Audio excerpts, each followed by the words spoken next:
अब यसमा रिपेमेन्ट अनि त्यसपछि लोन चाहिँ कसरी क्लोज गर्ने भन्ने कुरा चाहिँ म देखाउँछु है। जस्तो यो मेरो बोरोवर भयो होइन, यो भित्र जाने भने चाहिँ एउटा यो लोन एक्टिभ छ अहिलेलाई। मैले यसमा क्लिक गरेँ होइन, त्यसपछि यो डिटेल्स देखायो है।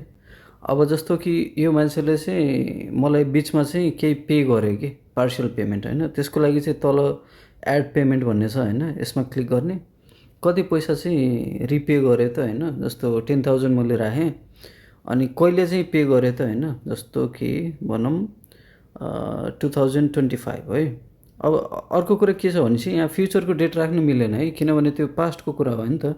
रिपेमेन्ट गर्दाखेरि चाहिँ अहिलेभन्दा अगाडि नै रिपे गरेको हुनुपर्छ, त्यही भएर यहाँ फिल्टरेसन पनि छ क्या त्यो 2025। अनि जस्तो मैले 5 यो डेट चाहिँ सिलेक्ट गरेँ कि नोट केही राख्नु छ भने चाहिँ अहिलेलाई मैले टेस्ट राखिदिएँ होइन।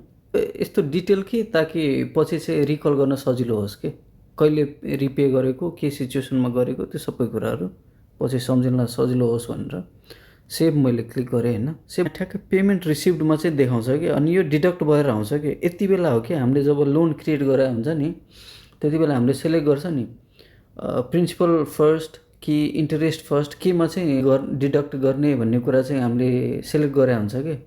यति बेला चाहिँ यो क्यालकुलेसनमा इफेक्ट गर्छ कि। जस्तो हामीले प्रिन्सिपल फर्स्ट सेलेक्ट गरेछ भने चाहिँ यो 10,000 चाहिँ त्यो दिनदेखि प्रिन्सिपलमा डिडक्ट भएर आउँछ, अनि त्यसपछि अकर्डिङली चाहिँ क्यालकुलेसन हुन्छ कि है। यो चाहिँ पेमेन्ट एड गर्दाखेरि कुरा भयो है। पुरै पैसा लिएर आयो, अनि त्यसपछि मलाई लोनै क्लोज गर्न आयो भने चाहिँ यहाँ त्यो लोनभित्र जाने होइन, त्यसपछि क्लोज लोनमा क्लिक गर्ने। अनि यहाँनिर कुन चाहिँ डेट हो त, बाई डिफल्ट चाहिँ सेटलमेन्ट डेट भनेर करेन्ट डेट चाहिँ देखाएको हुन्छ होइन। हामीले के डिस्काउन्ट दिनु छ भने चाहिँ डिस्काउन्ट पनि दिन मिल्यो, अथवा 0 राख्नु पनि मिल्यो है त। डिस्काउन्ट भनौँ न, मैले 1500 डिस्काउन्ट दिएँ अरे है। त्यसपछि फाइनल सेटलमेन्ट अमाउन्ट चाहिँ यो 1500 डिडक्ट भएर आउँछ कि टोटल पेमेन्ट के अरे पेएबलमा। क्यालकुलेसनहरू केही पनि गर्नु पर्दैन, अटोमेटिक क्यालकुलेसन गरिदिन्छ यसले। नोट्सहरू केही राख्नु छ भने चाहिँ त्यो आफूलाई सम्झिनु लाग्यो खासमा होइन।